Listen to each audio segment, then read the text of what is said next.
Ambassador Zethkar stared at the red marks on his tactical display. Each mark showed a world lost to the enemy. Each red dot meant millions of lives under hegemony control. The insect-like aliens had taken 37 star systems in just 3 years. At this rate, the core worlds would fall within 6 months. The tall, blue-skinned Valani diplomat rubbed his temples. His species prided itself on logical thinking. They could solve any problem with enough data and careful analysis. But the hegemony was different. Every negotiation ended the same way. The bug-like creatures would listen politely, then crush whatever offer the Confederation made. "Sir, the council meeting starts in 10 minutes, his aide whispered. Zethkar nodded and walked toward the Great Hall. Representatives from 43 species filled the massive chamber. Their worried voices created a buzz of different languages and sounds. Some clicked, others hummed, and a few spoke in musical tones. All of them sounded afraid. Council leader Vorthen called for silence. The ancient being's 4 arms gestured to the display screen. "Friends, we face our darkest hour. The hegemony has rejected our latest peace offer. They demand complete surrender of the Outer Rim territories." Angry shouts filled the chamber. The bear-like Corvins roared their displeasure. The crystalline Zealites chimed in harmony, expressing their fear. The gas-breathing Nethans floated nervously in their protective suits. "We cannot give them what they want," declared General Vexon of the Corvins. "My people will not bow to insects." "But we cannot win this war," replied Counselor Ythara of the Zealites. Her crystal body flickered with worried light. "They are too strong, too organized, too smart." Zethkar stood up slowly. All eyes turned to him. As head of the diplomatic corps, his words carried great weight. "I have studied every negotiation with the hegemony. They follow perfect logic. They never make mistakes. They calculate every advantage and use it against us." "Then what do you suggest?" asked Vorthen. The Valani diplomat took a deep breath. What he was about to say would shock everyone. "We need to try something they cannot predict, something that does not follow their logic." Confused murmurs filled the hall. Zethkar continued, "I propose we invite the humans to join our negotiation team." The chamber exploded with noise. Half the representatives shouted in anger. The other half laughed at what seemed like a joke. Humans had only joined the Confederation 5 years ago. They were new, strange, and completely unpredictable. The humans? General Vexon growled. "Those emotional creatures? They barely understand basic diplomacy. That is exactly why we need them," Zethkar replied. "The hegemony has defeated us because they can predict our every move. They know how we think. They know how we negotiate. But humans are different." Counselor Ythara's crystal body pulsed with uncertainty. "Different how?" "They make decisions based on feelings, not just facts. They tell stories instead of presenting data. They break rules we did not even know existed." Zethkar paused, letting his words sink in. The hegemony has never faced anything like them. "This is madness," declared Ambassador Kelther of the Nethans. His voice echoed strangely through his breathing apparatus. "Humans are too new, too wild. They will ruin everything." "Everything is already ruined," Zethkar said quietly. "We have lost 37 worlds. Our fleets retreat every month. Our people live in fear. What exactly are we afraid of losing?" The chamber fell silent. Everyone knew he was right. The war was already lost using traditional methods. Vorthen raised one of his 4 arms. "All in favor of inviting human representatives to the peace negotiations?" The vote was close. 22 species voted yes. 21 voted no. It was enough. 3 days later, Captain Jake Morrison received the message at Earth's diplomatic headquarters in Geneva. The former soldier-turned-diplomat read the invitation twice before believing it. His assistant, Lieutenant Amy Walsh, looked over his shoulder at the screen. "They want us at the peace talks?" she asked. Morrison nodded. "Apparently, we are their last hope." "No pressure there," Amy said with a nervous laugh. Morrison had spent 10 years in the military before joining the diplomatic corps. He understood war, but galactic politics was still new to him. Earth had joined the Confederation during peacetime. This would be humanity's first major crisis as members of the galactic community. "What do you know about the hegemony?" Morrison asked his computer. The AI displayed information on the screen. The hegemony consists of 7 insect-like species. They value order, efficiency, and logical thinking. Their society is built on strict hierarchy. They do not understand concepts like mercy or compromise. "Sounds charming," Amy muttered. Morrison continued reading. The hegemony had never lost a negotiation. They approached diplomacy like a mathematical equation. Find the other side's weakness, apply pressure, and take what you want. It had worked against every Confederation species. "Sir, why do you think they asked for us?" Amy wondered. Morrison leaned back in his chair. "Because we do not think like them. Hell, we barely think like our own allies half the time." Amy pulled up files on previous negotiations. "Look at this." Every peace talk follows the same pattern. The Confederation offers logical compromises. The hegemony demands more. Eventually, the Confederation gives up and retreats. "Sounds boring," Morrison said. "Boring, but effective." Morrison studied the reports for hours.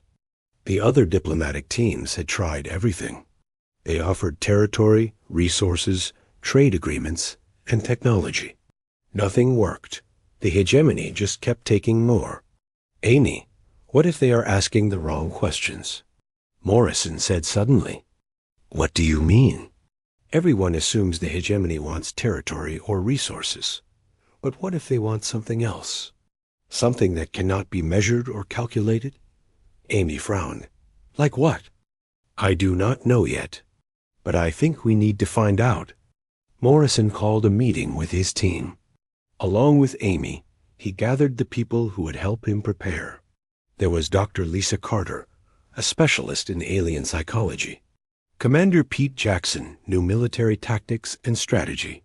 Together, they would represent humanity at the most important negotiation in galactic history. "All right, people," Morrison began. "We have 2 weeks to prepare for something no human has ever done before. We are going to try to make peace with an enemy that has never made peace before. Any ideas where we start?" Pete asked. Morrison smiled. "We start by forgetting everything we know about normal diplomacy, because normal has not worked." As the team began their preparations, none of them realized they were about to change galactic history. The hegemony expected another logical, predictable opponent. The Confederation expected their newest members to fail quickly and quietly. Both sides were about to learn that humans rarely do what anyone expects. While the other Confederation diplomats studied trade agreements and territorial maps, Morrison's team took a different approach. They sat in a small conference room surrounded by strange materials. Art pieces from hegemony worlds covered one wall. Music from their cultures played softly in the background. Food samples sat on the table, including some that smelled terrible to human noses. "This is weird," Amy said, holding up a hegemony sculpture. It looked like twisted metal, but somehow it felt alive. "Why are we studying their art instead of their demands?" Dr. Lisa Carter looked up from her tablet. She had spent days reading hegemony stories and myths. "Because their art tells us who they really are. Their demands only tell us what they think they want." Morrison nodded. "Every species in the galaxy has tried to beat the hegemony at their own game. Logic versus logic, facts versus facts. But what if we play a completely different game?" Commander Pete Jackson spread military reports across the table. "I have been studying their battle tactics. They are perfect. No wasted moves. No emotional decisions. They fight like computers. Exactly. Morrison said. So how do you beat a computer? You do not, Pete replied. Computers do not make mistakes. Wrong, Morrison smiled. You change the rules of the game. You make it so their perfection becomes a weakness. Amy still looked confused. I do not understand. How is being perfect a weakness? Dr. Carter answered. Because perfect systems cannot adapt to chaos. They break when something unexpected happens. Morrison stood up and walked to the wall covered with hegemony art. Look at these pieces. What do you see? Ugly sculptures? Amy guessed. Order, Lisa said quietly. Every piece follows exact patterns, mathematical harmony. No randomness at all. Right, Morrison said. Their entire culture is built on predictability. They probably think chaos is evil or dangerous. Pete laughed. Then they have never met humans. Morrison spent the next week doing something that puzzled everyone. Instead of preparing formal speeches, he told stories. War stories, love stories, funny stories about humans doing stupid things. Amy wrote them all down, not understanding why. Captain, should we not be working on our negotiation position? She asked during one storytelling session. This is our position, Morrison replied. Stories. Stories are not diplomacy. Says who? Every culture has stories. They teach lessons, share values, and help people understand each other. But I bet the hegemony does not tell stories. They probably just state facts. Meanwhile, Ambassador Zethkar and his team prepared in the traditional way. They analyzed economic data, studied legal precedents, and calculated the minimum acceptable terms for peace. Their conference room looked like a library, full of charts and reports. The humans worry me, Zethkar told his aide. They have not requested any of our research. They have not asked about hegemony negotiation history. What are they doing? His aide pulled up surveillance reports from the human preparation area. They appear to be playing games, sir. Games? Role-playing exercises. But not normal diplomatic simulations. Yesterday, Captain Morrison pretended to be a hegemony war prime trying to buy food at a human market. Zethkar rubbed his temples. This will be a disaster, but Morrison had a plan. He called it the story method. Instead of presenting logical arguments, he would tell the hegemony stories about humans who faced similar problems. Stories where everyone could win if they were creative enough. You want to tell them bedtime stories? Pete asked during a practice session. I want to show them a different way to think, Morrison corrected. Every negotiation they have ever had was about winning or losing, black or white. But human stories are full of gray areas. Dr. Carter had made an important discovery while studying hegemony psychology. They are not actually emotionless, she announced during a team meeting. They feel things, but they suppress those feelings in favor of logic. What kind of feelings? Morrison asked. Pride, mostly. And fear. They are proud of their efficiency and afraid of looking weak or foolish. Morrison smiled. Fear and pride. I can work with that. The human team practiced their approach every day. Morrison would start with a story that seemed unrelated to the negotiation. Then he would slowly connect it to the real issues. The key was making the hegemony think the solutions were their own ideas. It is like leading a horse to water, Amy observed after one practice session. Except the horse thinks it found the water by itself, Morrison agreed. 3 days before the negotiations, they received intelligence about the hegemony team. 12 war primes would attend, each representing a different hive. War Prime Scratch would lead them. She had never lost a negotiation. 12 of them and 4 of us, Pete noted. They are trying to intimidate us with numbers. Good, Morrison said. surprising everyone. The more of them there are, the more individual personalities we can work with. Dr. Carter had spent days studying each war prime's background. They are not as unified as they pretend. Each hive has slightly different priorities. Scretch keeps them in line through force of personality. So if we can crack her authority, the others might start thinking for themselves, Morrison asked. Possibly, but it is dangerous. If we push too hard, they might unite against us out of anger. Morrison was not worried. Humans had been dealing with dangerous situations for thousands of years. Sometimes the best defense was to confuse your enemy so much they forgot to attack. Night before departure, Morrison's team received a visit from Ambassador Zethkar. The Valani diplomat looked nervous and tired. Captain Morrison, I must ask, do you have a real plan, or are you improvising? Both, Morrison answered honestly. That is not reassuring. Look, Ambassador, your people have tried the logical approach for 3 years. How has that worked out? Zethkar's blue skin darkened with embarrassment. Not well. Then trust us to try something different. What is the worst that could happen? Total. Diplomatic disaster. Galactic war. The end of Confederation civilization. Morrison shrugged. Well, when you put it like that, the pressure is off. We cannot possibly make things worse. As they prepared to leave for the neutral station, where negotiations would take place, Morrison gathered his team for one final briefing. Remember, we are not trying to out-logic them. We are not trying to out-intimidate them. We are trying to out-human them. What does that mean exactly? Amy asked. It means we are going to be the most human humans who ever humaned. Morrison grinned. We are going to be emotional, unpredictable, and completely impossible to calculate. And if that does not work, Pete wondered, then we tell better stories and try again. Dr. Carter looked up from her notes. I have identified their biggest psychological weakness. They cannot handle genuine uncertainty. They need to know what. Comey's next. Perfect, Morrison said. Because humans excel at making uncertainty look like a plan.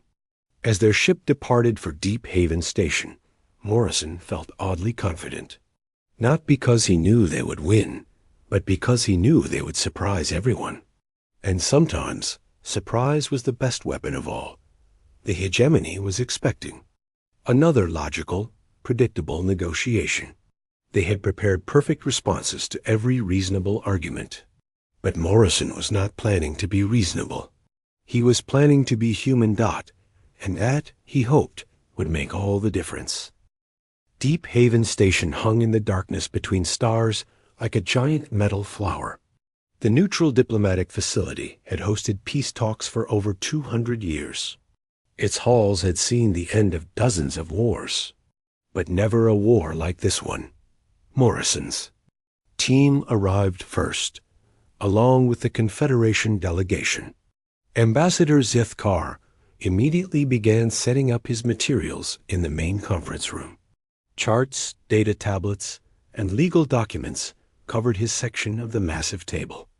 Impressive, Amy whispered, looking at the formal setup. Morrison pulled out a single tablet and a small bag. What is in the bag? Zethkar asked nervously. Props, Morrison replied. Props? You will see. The hegemony delegation arrived 2 hours later. Morrison watched from the observation deck as 12 ships approached the station. Each ship looked like a giant insect, black and shiny with sharp edges. They moved in perfect formation, not a single ship out of place.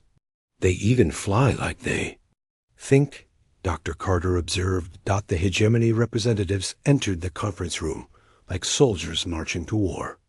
12 war primes in gleaming black armor walked in precise formation. Their insect-like faces showed no emotion. Chemical scents filled the air as they communicated with each other through smell. War Prime. Scratch led them to their side of the table. She was larger than the others, with battle scars marking her armor. Her compound eyes reflected the room's lights like mirrors. When she spoke, her voice sounded like metal scraping against stone. "We are here to accept your surrender," she announced. Ambassador Zithkar stood up carefully. "We are here to discuss terms for peace. There are no terms. You will surrender the Outer Rim territories. You will pay tribute. You will acknowledge hegemony superiority. Those terms are unacceptable. Then you will lose more worlds until they become acceptable." Morrison watched this exchange with interest. It followed exactly the pattern he had studied. The hegemony made demands. The Confederation offered alternatives.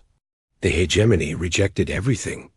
Eventually, the Confederation would give up and leave. But not today.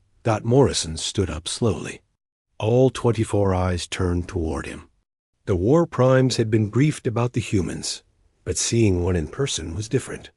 Morrison looked small and soft compared to their armored forms.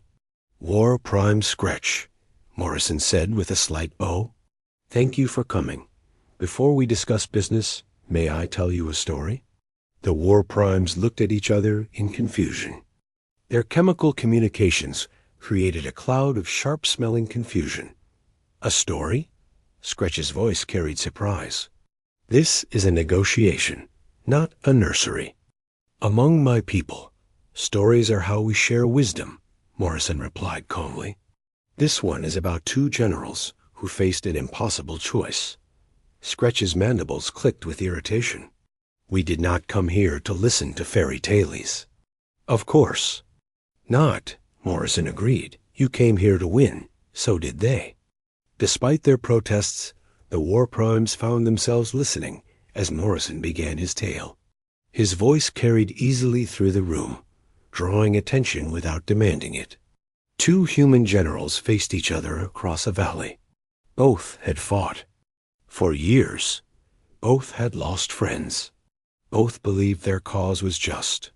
The first general had superior numbers. A second had better position. Neither could win without destroying everything they fought to protect. Dr. Carter watched the hegemony delegation carefully. Their body language was changing. The rigid formation loosened slightly. Several war primes leaned forward without realizing it. Morrison continued. "The first general could attack and probably win, but half his army would die. A second general could hold his position, but his people would starve. Traditional military thinking said one must destroy the other. What happened?" asked War Prime. "Zethka before she could stop herself." Morrison smiled. "They changed the rules." He reached into his bag and pulled out two small toy soldiers. Setting them on the table, he moved them as he spoke. Instead of fighting each other, they decided to fight the real enemy, the corrupt politicians who had started the war for profit, the merchants who sold weapons to both sides, the system that made war more profitable than peace. The war primes watched the toy soldiers with fascination. None of them had ever seen a negotiation that included visual aids, especially toys. Together, they uncovered the conspiracy. Together, they exposed the corruption. Together, they ended not just their war, but the system that created it. Both generals got what they really wanted: victory, honor, and peace for their people. Morrison put the toys away. "The story teaches us that sometimes the enemy is not sitting across the table from you. Sometimes the real enemy is the table itself." Silence filled the room. The hegemony had expected logical arguments about territory and resources. Instead, they got a story about changing the entire game. War Prime Scratch recovered first. Amusing tale, human. But this is reality. We want the Outer Rim worlds. You will give them to us, or we will take them. Why do you want them?" Morrison asked simply. The question caught everyone off guard. In 3 years of negotiations, no one had ever asked the hegemony why they wanted anything. They just assumed it was about territory or resources. Because they are strategic assets, Scretch replied automatically. For what strategy? To expand. Our influence. Why do you need to expand your influence? Scretch's mandibles clicked with annoyance. These questions are pointless. Are they? You are the most efficient military force in the galaxy. Your technology is advanced. Your organization is perfect. So why do you need more worlds? Dr. Carter noticed something interesting. The chemical communications between war primes had changed. The sharp scent of aggression was mixing with something else. Uncertainty. Morrison pressed his advantage. In my experience, when someone fights this hard for something, it is usually because they are afraid of something else. The hegemony fears nothing. War Prime Kechar declared angrily. I did not say you were afraid, Morrison replied calmly. I said you might be fighting to avoid something you fear. There is a difference. Ambassador Zethkar watched this exchange with growing amazement. Morrison was doing something impossible. He was making the hegemony think about their motivations, instead of just stating their demands. You want to know what we fear? Scretch asked dangerously. I want to understand what you need, Morrison corrected, because I think what you need and what you want might be different things. Commander Pete Jackson saw the trap Morrison was setting. By asking questions instead of making statements, he was forcing the hegemony to examine their own logic. And any logic could be questioned. We need respect, War Prime Yechok said suddenly, then looked shocked at her own words. Scretch turned on her subordinate with fury. Silence! But the damage was done. Morrison had cracked their unified front by making them think as individuals, instead of as a collective. Respect, Morrison repeated thoughtfully. That is not something you can take by force. We have taken 37 worlds by force, Scretch growled. And has that earned you respect? The question hung in the air like a challenge. Every War Prime knew the answer. The galaxy feared the hegemony, but no one respected them. They were seen as brutal conquerors, not as equals. Morrison reached into his bag again and pulled out a small mirror. May I show you something? He set the mirror in the center of the table. This represents how the galaxy sees you now. Reflect honestly. Do you see respect or fear? The War Primes stared at their own reflections. For the first time in the negotiation, they saw themselves as others might see them. Armored conquerors demanding tribute from weaker species. What do you propose? Scretch asked quietly. Morrison smiled. I propose we change the story. Instead of the hegemony versus the Confederation, what if it became the hegemony and the Confederation versus the real problems facing our galaxy? What problems? Several War Primes asked at once. Piracy, resource shortages, unexplored regions full of unknown dangers, climate disasters affecting dozens of worlds. These are enemies worthy of the hegemony's skills. Dr. Carter held her breath. Morrison was offering them something they had never considered. A chance to be heroes instead of villains. War Prime Scretch stood up abruptly. We require time to consider these unusual proposals. Of course, Morrison replied. Take all the time you need. As the hegemony delegation filed out of the room, their perfect formation was broken. Several War Primes walked together, talking in low voices. Others moved alone. Deep in thought, Ambassador Zethkar approached Morrison with wonder in his eyes. How did you do that? I asked them to see themselves through someone else's eyes, Morrison replied. No one likes what they see when they really look. Amy was busy taking notes. Do you think it worked? Morrison watched the last War Prime leave the room. Ask me tomorrow. Today, we planted seeds. Tomorrow, we see if anything grows. The hegemony meeting room buzzed with angry chemical signals. For the first time in memory, the War Primes were arguing with each other instead of following their leader without question. The human is using mind tricks, War Prime Ketchar insisted, her mandibles clicking rapidly. We should end these talks immediately. What mind tricks?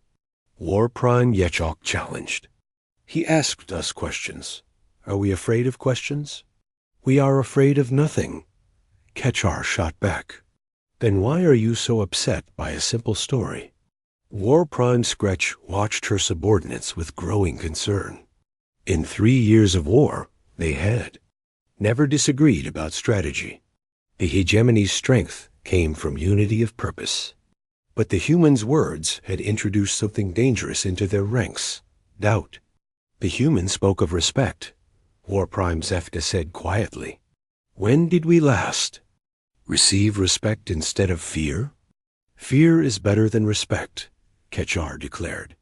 "Fear makes enemies surrender. Fear also makes enemies fight harder," Yechok pointed out. "Respected enemies can become allies. Feared enemies never stop trying to destroy you." Scretch raised one clawed hand for silence. "Enough. We will analyze the humans' proposals logically." War Prime next then. What are the strategic advantages of the human suggestions? The intelligence specialist consulted her data tablet. If we partner with the Confederation against external threats, we gain access to their technology and resources, without the cost of occupying hostile territory. And the disadvantages? We lose the psychological advantage of fear. Other species might see cooperation as weakness. War Prime Yechok made a sound like grinding metal. Or they might see it as confidence. Only the strong can afford to show mercy. Meanwhile, in their own meeting room, Morrison's team was analyzing the hegemony's reaction. "I think we shocked them," Dr. Carter reported.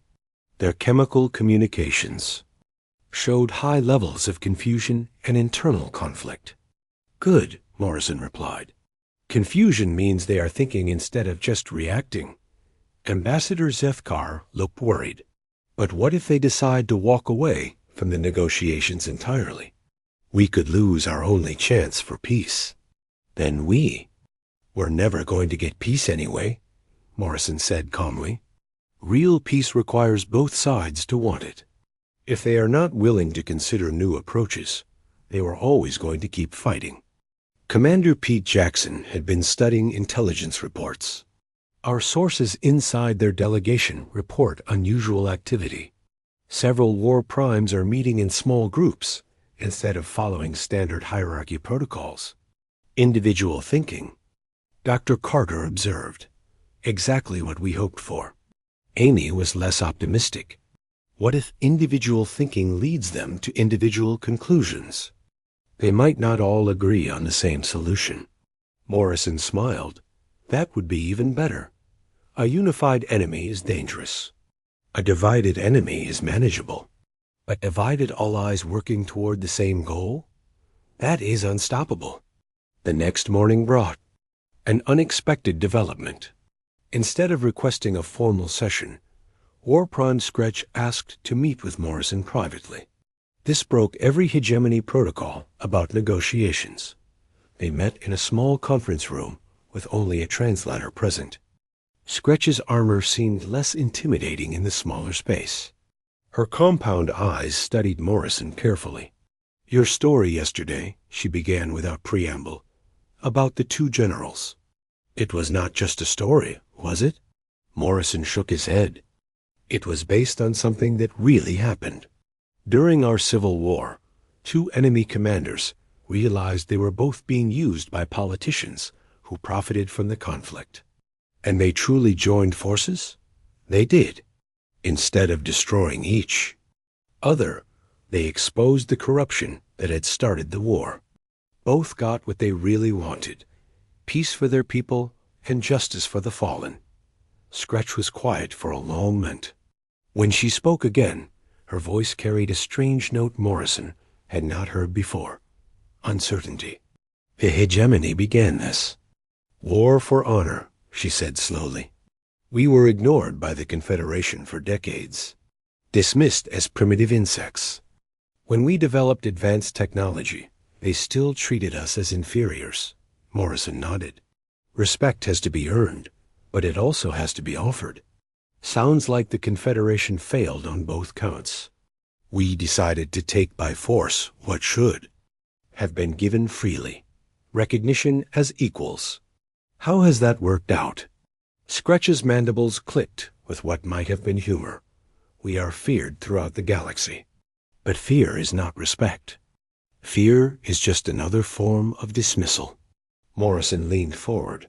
What if I told you there was a way to earn genuine respect? Not just from the Confederation, but from every species in the galaxy? I would say you are either very clever or very naive. Maybe both. Here is what I see. The hegemony has the best military organization in known space. Your logistics are perfect. Your discipline is unmatched. Your technology is advanced. But you are using all of that to conquer territory that will never truly belong to you. What would you have us conquer instead? Morrison pulled out his tablet and showed her a galactic map. Problems. Real problems that affect everyone. Space pirates who prey on trade routes. Natural disasters that devastate entire systems. Unexplored regions where unknown dangers might be lurking. Scratch studied the map. You want us to become galactic peacekeepers. I want you to become what you already are, but use it for something bigger than territorial expansion. The galaxy needs what the hegemony offers: organization, efficiency, and the ability to get things done. And in return, partnership instead of conquest, respect instead of fear, a seat at the table as equals, instead of standing outside demanding entry. Scratch was quiet for a long time. Her chemical scent had changed from aggression to something more complex. Morrison waited patiently. There is resistance among my subordinates, she finally admitted. Some believe cooperation is weakness. And what do you believe? I believe. I believe I am tired of being feared, but I do not know if the hegemony can change. We have been warriors for so long. Morrison reached into his pocket and pulled out a small object. It was a medal from his military service. This was given to me for destroying an enemy position. I kept it for years as a symbol of victory. He set it on the table between them. But you know what I am proudest of? 3 years later, I met one of the enemy soldiers I had fought against. We talked for hours. By the end of the conversation, we understood each other. That understanding did more for peace than any battle I ever won. You became friends with your enemy? I learned that he was never really my enemy. We were both just soldiers following orders, fighting for causes we believed in. The real enemies were the systems that made war inevitable.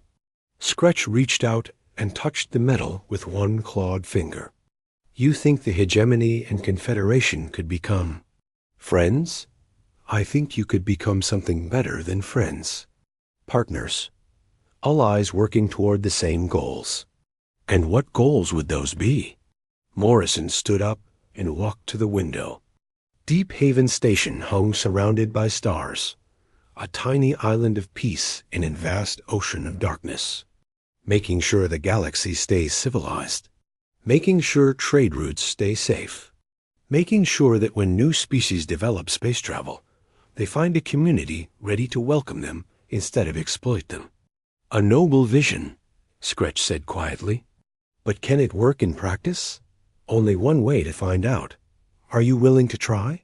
Scratch stood up as well.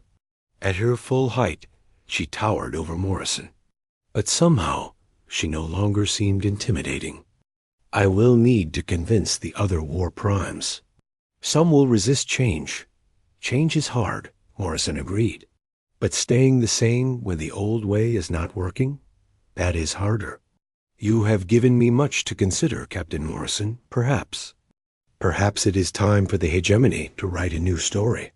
As she left the room, Morrison felt a spark of hope. For the first time since the negotiations began, peace seemed possible. Not the peace of surrender or conquest, but the peace of partnership. Real work was just beginning. The formal negotiation session, 3 days later, looked completely different from the first meeting. The war primes no longer sat in rigid formation. Instead, they had arranged themselves in small groups around the table.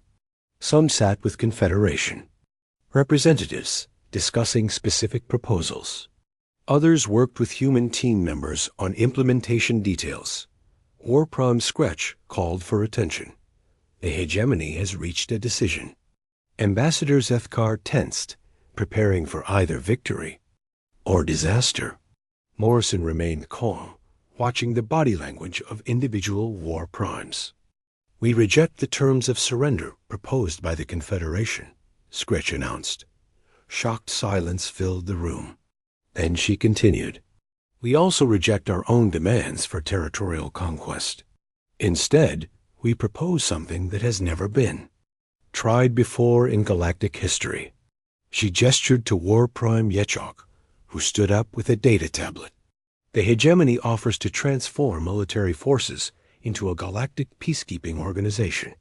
We will protect trade routes, respond to natural disasters, and explore dangerous regions of space. In return, we ask for equal representation in the Confederation, council, and formal recognition as a founding member of what we propose to call the Galactic Defense Alliance." The Confederation representatives looked stunned.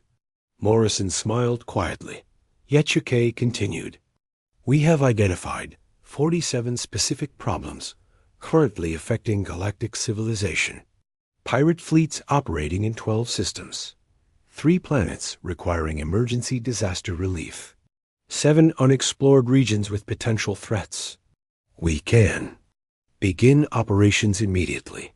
This is unprecedented," Ambassador Zethkar stammered. "Unprecedented times require unprecedented solutions," Morrison replied. "The question is, are you willing to try something new?" Dr. Carter had been monitoring hegemony chemical communications throughout the presentation. Their scent signatures indicate complete sincerity. This is not a trick or negotiation tactic. They genuinely want to try this approach. Commander Pete Jackson studied the operational details Yechok had presented. These plans are thorough and practical. They have obviously spent considerable time working out the logistics. "When did you develop these proposals?" Amy asked. "War Prime." Sefka answered, "Over the past 3 days." After Captain Morrison's story about the 2 generals, we began asking ourselves what we really wanted to achieve. Conquest was never the goal. Recognition and purpose were the goals. "And you believe peacekeeping will provide both?" Zethkar asked. "We believe it will provide something better," Scretch replied. "The chance to be remembered as protectors instead of conquerors." The negotiations continued for 2 more days, but the atmosphere had completely changed. Instead of demands and rejections, there were discussions about details and implementations. The War Primes worked directly with Confederation specialists to design new institutions and procedures. Morrison watched with satisfaction as former enemies became partners. The breakthrough had come not from logic or force, but from helping each side see themselves through different eyes. "You realize what you have done?" Ambassador Zethkar asked him during a break. "Started something, I hope. You have changed the entire nature of galactic diplomacy. For centuries, negotiations have been about dividing things up. Territory, resources, power. You showed us how to create something new instead." Morrison shrugged. "Humans are good at making things up as we go along. Sometimes that is exactly what the situation needs." The final agreement ceremony took place in Deep Haven's Grand Assembly Hall. Representatives from all 43 Confederation species attended, along with observers from dozens of neutral worlds. The document they signed created new institutions, new procedures, and new possibilities for galactic civilization. War Prime Scretch, now carrying the title Defense Prime Scretch, spoke first. 6 months ago, the hegemony was at war with the Confederation. Today, We begin a partnership that we hope will bring security and prosperity to the entire galaxy. This transformation was possible because one human asked us to imagine a different story. She turned to Morrison. Captain Morrison showed us that the most powerful weapon in any conflict is not superior firepower or perfect logic. It is the willingness to see your opponent as a potential partner. Morrison approached the podium for his own remarks. The hall fell silent. When I was asked to join these negotiations, many people thought it was a desperate mistake. Humans were too new, too unpredictable, too emotional for serious diplomacy. They were probably right about all of those things. Gentle laughter rippled through the audience. But sometimes being unpredictable is exactly what a situation needs. The hegemony and confederation had fought the same war in the same way for 3 years. Everyone knew their moves. Everyone could predict their strategies. Breaking that pattern required someone willing to break the rules. He looked out at the mixed audience of former enemies now sitting together. What we accomplished here was not really about superior negotiation techniques or clever psychology. It was about remembering that every conflict is ultimately between individuals, not abstract forces.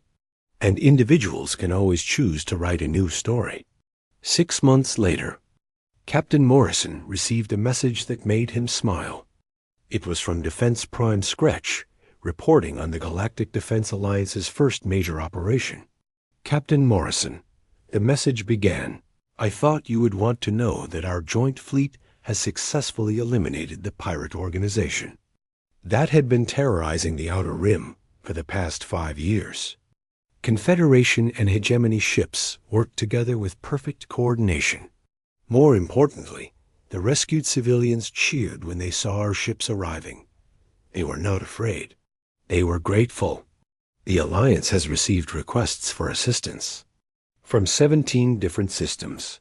3 neutral worlds have asked to join our organization. The galactic community is beginning to see us as protectors rather than conquerors. But perhaps most significantly, yesterday, War Prime Kechar asked me to tell her a story about human military tactics. When I asked why, she said she wanted to understand how humans think about problems differently from other species. The student has become the teacher. Thank you for showing us that the strongest position in any negotiation is not the one that cannot be moved, but the one that can adapt to find solutions no one else could see." Morrison forwarded the message to his team. Amy responded within minutes. "Does this mean we are good at diplomacy now?" "It means we are good at being human," Morrison replied. "Which, sometimes, is exactly what the galaxy needs." Dr. Carter's analysis was more detailed. The psychological transformation we witnessed was remarkable. The hegemony went from a rigid hierarchy focused on conquest to a flexible organization focused on service. The key was helping them see that their strengths could be used for protection instead of domination. Commander Pete Jackson had a different perspective. From a strategic standpoint, we turned our greatest enemy into our most valuable ally. The hegemony's military efficiency, combined with Confederation resources and human creativity, has created the most effective peacekeeping force in galactic history. But Morrison's favorite response came from an unexpected source. Ambassador Zethkar sent a personal note saying simply, "You taught an old diplomat that there is always another way to solve a problem. The galaxy is safer because humans are willing to try new approaches to old conflicts." A year later, the Galactic Defense Alliance had grown to include representatives from over 60 species. Former pirates had become convoy escorts. Former enemies had become friends. And throughout the galaxy, when species faced seemingly impossible conflicts, they began asking a new question. Not, how do we defeat our enemies? But how do we turn our enemies into partners? It was, Morrison reflected, a very human way to think about problems. And sometimes that made all the difference. The war that had seemed impossible to end had become a piece that no one had dared to imagine. And it had all started with one simple idea, that every story could have a different ending if someone was brave enough to write it.